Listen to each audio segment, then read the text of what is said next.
intentaremos abordar las estrategias para litigar con dignidad, con aquellos extremos que pueden resultar útiles a todo letrado, con particular referencia al ámbito contencioso administrativo, aunque se tratará de cuestiones que pueden predicarse de cualquier orden jurisdiccional. En primer lugar, hay que percatarse de cuál es el contexto, es decir, dónde se mueve el letrado actual y los operadores jurídicos. En primer lugar, estamos en un contexto en el cual las contiendas no están bien vistas, en el cual la trifulca judicial está pasando mejor vida y en la que lo deseable es siempre el acuerdo, el convenio. Es cierto que muchas veces la justicia se ofrece como la última solución, pero hay que agotar siempre la posibilidad de transacción y de hecho se está abriendo paso al abogado mediador más que al abogado litigante, y ello comporta una economía tremenda de energías, de tiempo y sobre todo de costes. Es difícil negociar con la administración, pero sin duda cauces hay para ello y algunas posibilidades se están abriendo para la mediación impulsada desde los mismos juzgados cuando aprecian cuestiones como por ejemplo en materia de responsabilidad patrimonial o litigios entre funcionarios. No hay que abandonar nunca la posibilidad de un acuerdo de negociación, incluso en el ámbito de lo contencioso administrativo. En segundo lugar, el letrado tiene que tener en cuenta el factor matemático de las probabilidades que tiene de ganar un pleito. Al margen de la mayor o menor razón jurídica, lo cierto es que en un dato global, en lo contencioso administrativo, nos muestra que la administración gana 4 de cada 5 pleitos. Y es un dato que no puede perder de vista, lógicamente, el letrado a la hora de embarcarse en un procedimiento judicial. Ello es debido, lógicamente, a que la administración está forjada y formada por expertos, por funcionarios, por letrados, que además conocen ese complejo mundo del derecho administrativo al dedillo y que además cuentan con ese valioso aliado que es el expediente administrativo, sin olvidar que el derecho administrativo es el derecho del poder y quien hace el derecho administrativo no deja de ser el poder legislativo o el poder ejecutivo. En tercer lugar, hay que considerar el peaje judicial, bien sea en relación con las tasas, en relación con determinadas empresas, o bien los demás costes que proceden de las pruebas periciales, de gastos de testigos, de indemnizaciones varias y, cómo no, la sombra o espada de Damocles de la posible imposición de costas. Y además, lógicamente, estamos en un contexto en el cual el abogado sabe que hay un tremendo impacto de Internet en el mundo administrativo en cuanto a la vertiente del impacto de las tecnologías en la llamada administración electrónica y la llamada justicia sin papeles, y en el aspecto práctico de la búsqueda e indagación de información y de estudio del asunto, en el cual corren tiempos en los cuales existe inmensa información, tanto de leyes, de normas como de jurisprudencia, pero la cara amarga es que también la parte contraria tiene la misma facilidad. Además, el letrado tiene que tener en cuenta unas premisas técnicas, que no por menos evidentes hemos de dejar de recordarlas. En primer lugar, el derecho no es una ciencia exacta. Efectivamente, las leyes son fruto de la voluntad política y frecuentemente su factura técnica no es la adecuada. Lo mismo puede decirse de los reglamentos, que por su proximidad al Ejecutivo a veces juegan con fuego y a veces no están hechos de forma comprensible, impecable y cerrada. Y por ello, además, la herramienta que tiene el juez es identificar la norma y interpretarla. Y en la interpretación no hay una escala jerárquica de los criterios interpretativos, sino que existe una pluralidad de criterios como la finalidad, la literalidad, el contexto, sobre los cuales debe manejarse sin perder de vista unos principios generales del derecho que como tales a veces no están explícitamente formulados en las normas y en los que el juez ha de acudir a ellos tanto para complementar el ordenamiento jurídico como para buscar la respuesta al caso. El problema viene dado porque no basta para solventar un litigio con tener la norma, sino que además hay un plus de quehacer o actividad judicial que supone cierta incertidumbre, pero también es la riqueza de la justicia, porque la misión del juez no es ser un robot, sino atemperar la justicia al caso concreto. Y si el derecho no es una ciencia exacta, con mayor razón los jueces no son infalibles.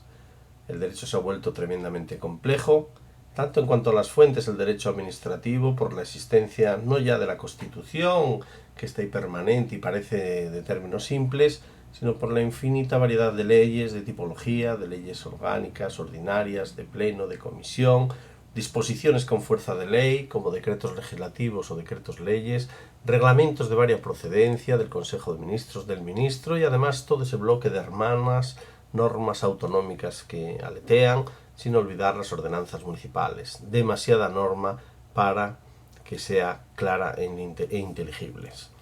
Y los jueces pues no son infalibles, y ninguno, ni siquiera el Supremo, porque como decía el juez Jackson del Supremo americano, parecemos infalibles porque somos los últimos en resolver, no por otra razón. Además hay que tener en cuenta al abogado de que los jueces tienen perfiles, todos los jueces visten toga y parecen esfinges, pero sin duda hay un talante personal que se manifiesta a la hora de hacer sentencias, en la forma que lo hacen y en la concepción de la misma.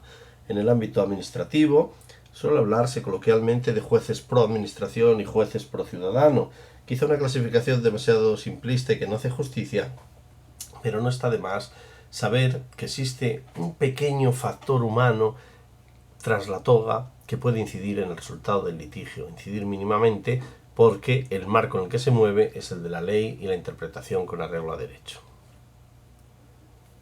Además, el abogado no puede perder de vista que el cliente es quien tiene que decidir si se litiga, pero si se decide embarcarse en un procedimiento, el abogado ha de mantener su condición de almirante y piloto en el mundo y en el foro.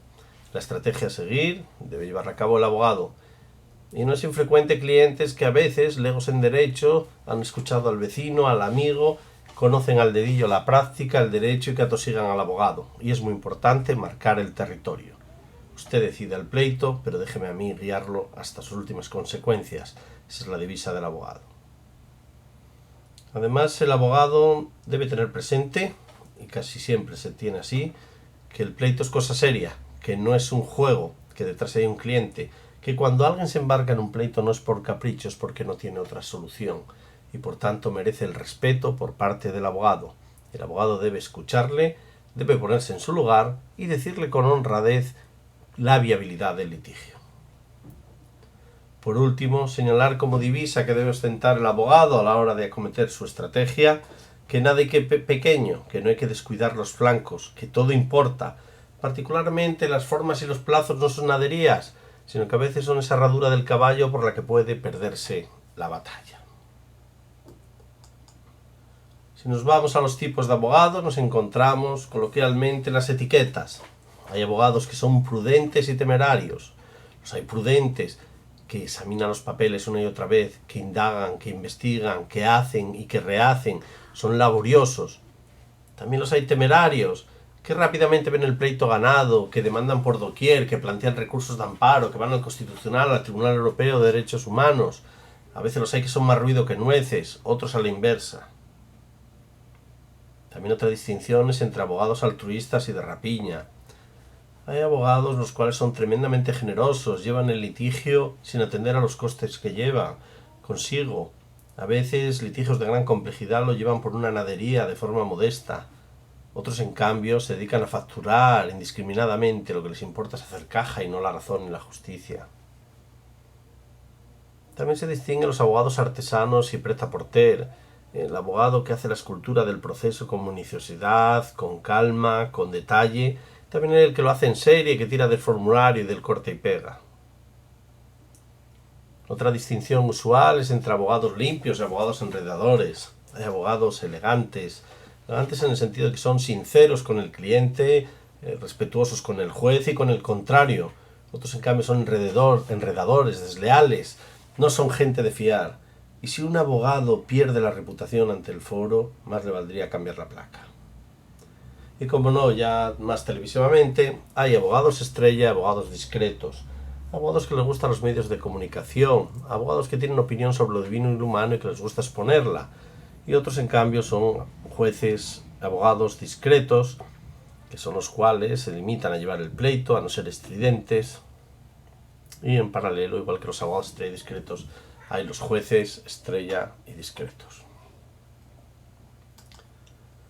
Va a empezar el litigio, hay unas diligencias preliminares que tiene que tener el abogado. La primera es el contacto con el cliente. Y se plantean dos cuestiones. La primera, tras escucharle, es el reto del pronóstico del desenlace. Con razón nos decía el magistrado del Supremo Holmes que Oliverio nos decía que el gran reto del derecho es hacer un pronóstico de cuál será la sentencia. Ese es el reto del jurista. Y eso es lo que normalmente el cliente, cuando va a ver al abogado, espera. Es verdad que quiere oír una victoria, pero ahí ese es el gran reto de honradez para el abogado. Hacer un pronóstico serio, fiable, no triunfalista, que contemple hipótesis de desenlace negativo. La segunda cuestión espinosa en el contacto con el cliente es la minuta. A veces la crisis económica lleva al abogado a no pedir anticipo. En otros casos hay abogados fríos que ya por delante, para evitar sorpresas, plantean la cuestión de los honorarios. En fin, eso depende de la práctica de cada uno. Sin embargo, es cierto que hoy día el mercado se ha alterado y sobre todo por los nuevos vientos generales en materia de consumo, en que todo el mundo quiere todo gratis y piensa que el derecho, con eso de que es papeleo y está en la norma, no tiene complejidad y que es muy fácil. Lo que sucede es que normalmente cuando alguien acude a un abogado está dispuesto a pagar por lo que cree va a ser una victoria segura, pero si lo pierde automáticamente se replegará y se resistirá al pago. Eso es la condición humana. Si hemos hablado del contacto con el cliente, diremos también que luego el abogado en su soledad tiene que tener contacto con el estado de la técnica jurídica. Es la hora de estudiar el caso, la hora de pescar doctrina, de leer algún artículo doctrinal del especialista, del catedrático, del académico o del juez que ha escrito sobre el tema. Quizá encontremos ahí, en el último escrito de vanguardia, encontremos la clave que dé la respuesta al litigio. Y cómo no, habrá que buscar jurisprudencia y pescarla en las bases de datos y buscar la jurisprudencia exacta, la más útil para el caso concreto. Y cómo no, a veces hay que ensanchar el horizonte y asomarnos al derecho comunitario. Quizá más allá de las fronteras se encuentre la solución al caso. Por último, más doméstico, el abogado también tiene que conocer la praxis del foro que le ha tocado en suerte y cuál es el perfil del órgano judicial, porque incluso dentro de los juzgados contenciosos administrativos de una misma localidad existen diferencias en cuanto a las prácticas a la hora de admitir pruebas, a ser más o menos formalista, y bien está evitar las sorpresas. Una vez que se tienen estas diligencias preliminares de contacto con el cliente y de estudio del caso, se va a iniciar el pleito. Es la hora de la apertura, y aquí conviene al abogado tener en cuenta otra serie de cuestiones. La primera, que el juez no busca la verdad. Paradójicamente, el juez no es un notario ni tiene una bola de cristal retrospectiva. Lo que tendrá que hacer será pesar y sopesar las pruebas que le llegan y particularmente valorar testigos y peritos bajo la sana crítica para arrojar un resultado de cuáles son los hechos verosímiles y, en cuanto al derecho, abordar el reto de encontrar una interpretación razonable. Esa es la misión del juez: interpretar razonablemente la norma y determinar cuáles son los hechos que verosímilmente han sucedido. Segunda cuestión a tener en cuenta por el abogado es que el tamaño de los escritos procesales importa. Al igual que en un discurso oral la atención va decayendo, en los escritos procesales no hay que ser plúmbeo, hay que ser conciso, claro y sobre todo ordenado. Importa y mucho. También hay que tener en cuenta, que a veces se olvida, que los hechos importan. El derecho también, es verdad, el derecho procesal, el derecho material, pero no hay que descuidar esas patas tan importantes, esas vías por las que transita el litigio en sede judicial, que son las normas procesales.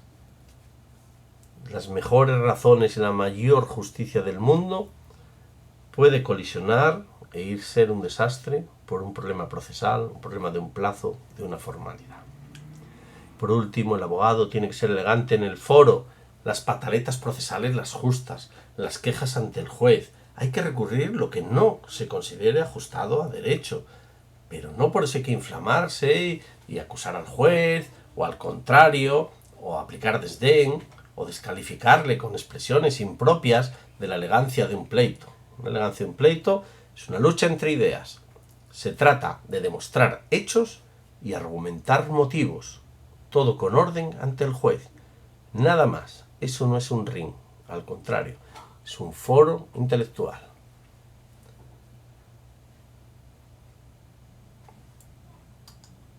Y llegamos ya al juego procesal, el medio juego, donde está la demanda, donde está la contestación. En el medio juego nos encontramos con demandas a veces agresivas, a veces de mayores que intentan conseguirlo todo, otras son muy prudentes y saben que no se puede esperar mucho de una administración cicatera. En otros casos hay demandas desmesuradas y otros contrastan porque son tan lapidarias y breves que pronto terminan. Otros son demandas que reflejan el talante de su autor, son impresionistas con pinceladas. Otras son minimalistas, descienden a un detalle admirable. Las hay artesanales, otras escritas con el corazón. Y luego tristemente infinidad de demandas de corta y pega. Pero también hay demandas personalizadas.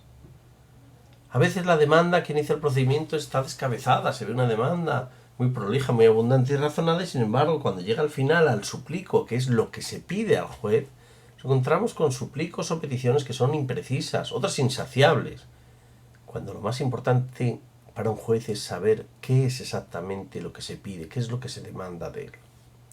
A veces hay argucias o estrategias malas, estas argucias simples, por ejemplo, por comodidad, para no invocar el derecho y no adentrarse en una labor de investigación y búsqueda de la norma, pues se invoca el iura nubit curia y a echarse a dormir, lo que no es recomendable.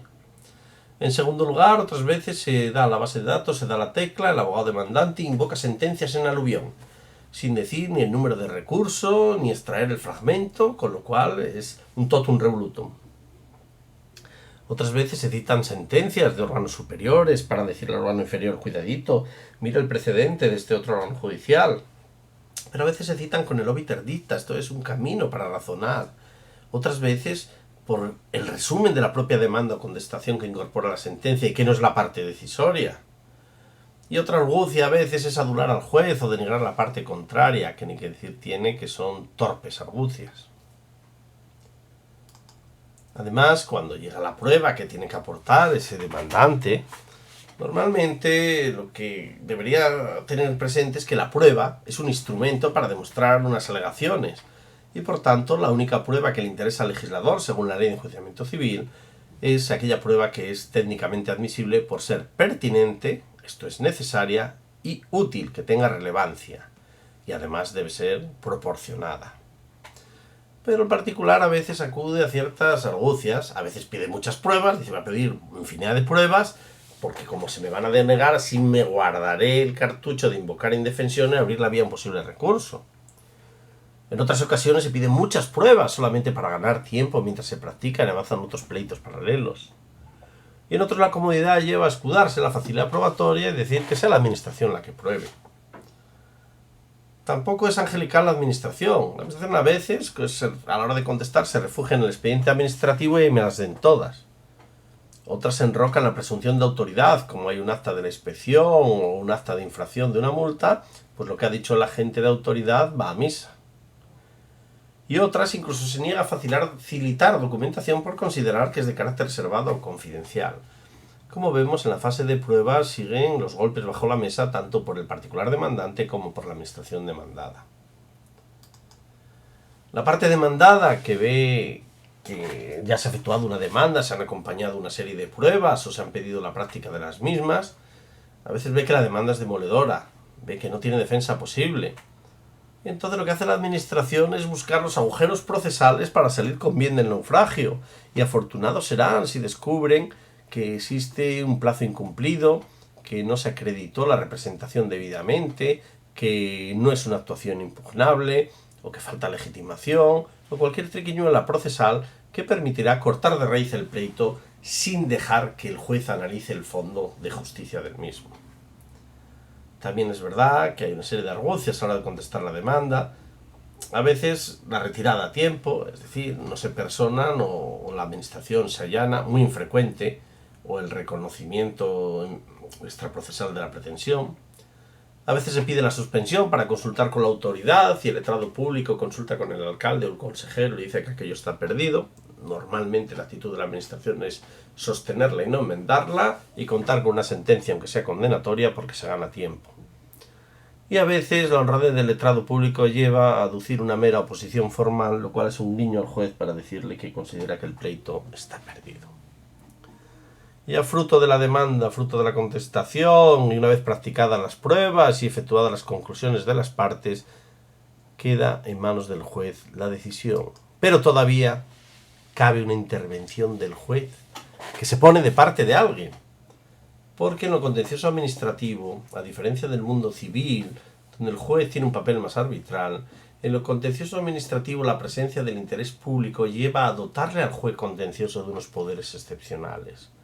En primer lugar, la posibilidad de diligencias finales, esto es, pruebas omitidas por las partes que el juez considere necesarias para resolver el litigio, o incluso nada más ni nada menos que el planteamiento de tesis, esto es, si el demandante o incluso la administración demandada han olvidado un motivo para recurrir o para oponerse, un motivo jurídico, porque no han hecho bien su labor, o lo desconocían, o el juez tiene conocimiento de otras sentencias con otros criterios, se permite por el legislador que el juez dé un paso adelante e introduzca en el pleito esa cuestión jurídica que zanjará el litigio. Y de este modo, a veces, los pleitos se ganan gracias a esta intervención del juez, pero digámoslo claro, el planteamiento de tesis, esto es, esa toma de posición del juez, es excepcional y restrictiva para evitar alterar el equilibrio de las partes. Donde ya no se puede frenar al juez es en el examen de las cuestiones de orden público procesal, legitimación, plazos, requisitos y sobre todo en la labor del juez de verificar eso que se llama desviación procesal, que no es ni más ni menos que examinar que en vía administrativa, en vía judicial, se pide lo mismo por las mismas cuestiones y que en conclusiones no se han añadido, no se ha intentado escamotear alguna adicional. Con lo cual somete la plantilla de la vía administrativa a la plantilla de la demanda y recorta lo que sobra. Ni más ni menos, eso es la desviación procesal. Decíamos que llegábamos a la hora de dictar sentencia. En ese momento nos encontramos ahora, afortunadamente, en un tránsito de la vieja y clásica jurisdicción revisora, en que la jurisdicción contenciosa administrativa tenía un papel de remolque de la administración pública, en que la jurisdicción no adoptaba medidas cautelares valientes, en que la administración permitía en que la justicia permitía que la administración fuera muy morosa, muy renuente a ejecutar las sentencias, en que la jurisdicción contenciosa no sustituía para nada la voluntad de la administración, en que la jurisdicción contenciosa se detenía en el núcleo de la discrecionalidad, pero concebido con una grandísima extensión, en que la jurisdicción contenciosa era en tiempos, como digo, de jurisdicción revisora, en que decía, he apreciado un defecto formal, lo devuelvo a la administración. Es decir, eran tiempos de una gran modestia de la jurisdicción contenciosa administrativa, incluso cierto complejo de inferioridad hacia el poder ejecutivo. Sin embargo, afortunadamente la tutela judicial efectiva impone sus reglas, y esto ha cambiado, y la jurisdicción a la que nos encontramos ahora es la protectora, una jurisdicción más plena, una jurisdicción efectiva, que le queda camino por recorrer, pero que ya es capaz de adoptar medidas cautelares positivas, que ya es capaz de adoptar multas coercitivas para que se ejecuten las sentencias y que es capaz de pronunciarse sobre el fondo de un litigio si tiene motivos para ello, sin necesidad de volver al particular a la casilla de salida y que reinicie otro procedimiento administrativo. Cuando llega esa sentencia puede ser favorable o desfavorable o, como no, parcial. Para el que es desfavorable normalmente irá acompañada de la condena en costas y ahí empezarán las lágrimas y el rechinar de dientes.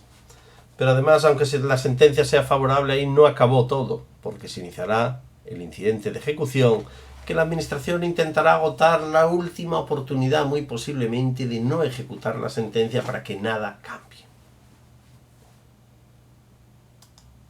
Cuando llega la sentencia, cabe la posibilidad de revancha, apelar o no apelar, esa es la cuestión.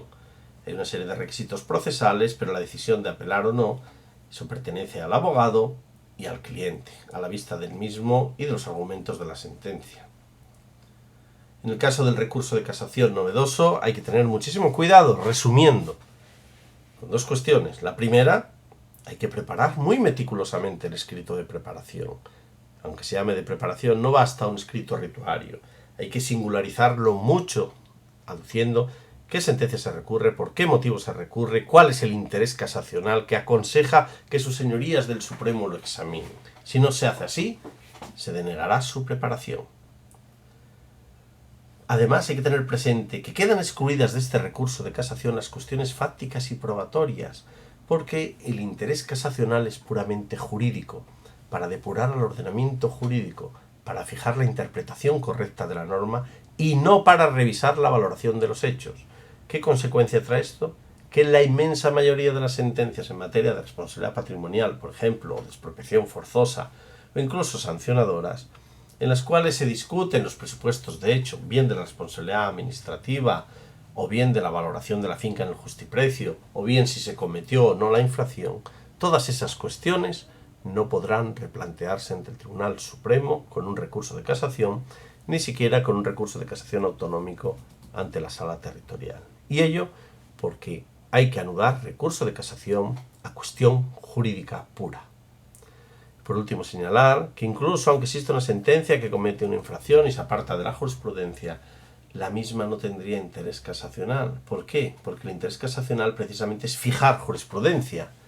No es su misión corregir los errores en la aplicación de la jurisprudencia. Por lo tanto, si hay un asunto con jurisprudencia consolidada y lamentablemente se pierde, es difícil que el Supremo admita el interés casacional. ¿Qué nos quedarían?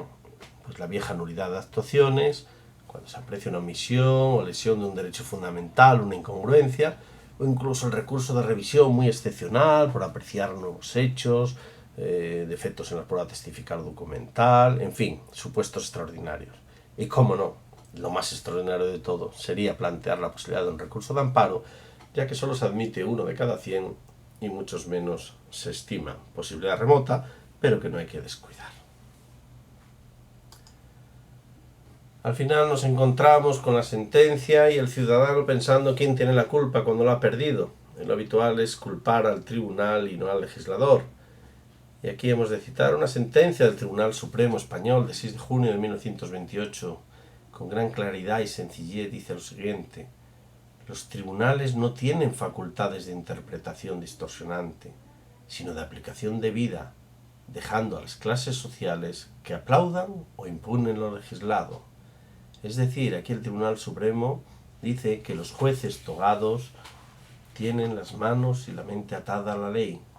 Y si el legislador se equivoca, ahí será hora de que la ciudadanía le cuestione o critica. Ellos son una herramienta llamada a aplicar la norma con equidad y flexibilidad, pero dentro de ese margen legal.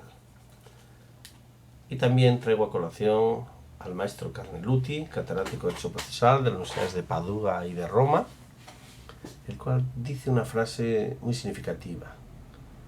Dice: la ley es un traje confección que el juez debiera convertir en traje a medida, pero es un sastre que no puede alterarlo. No lo olvidemos. En fin, muchas gracias por su atención.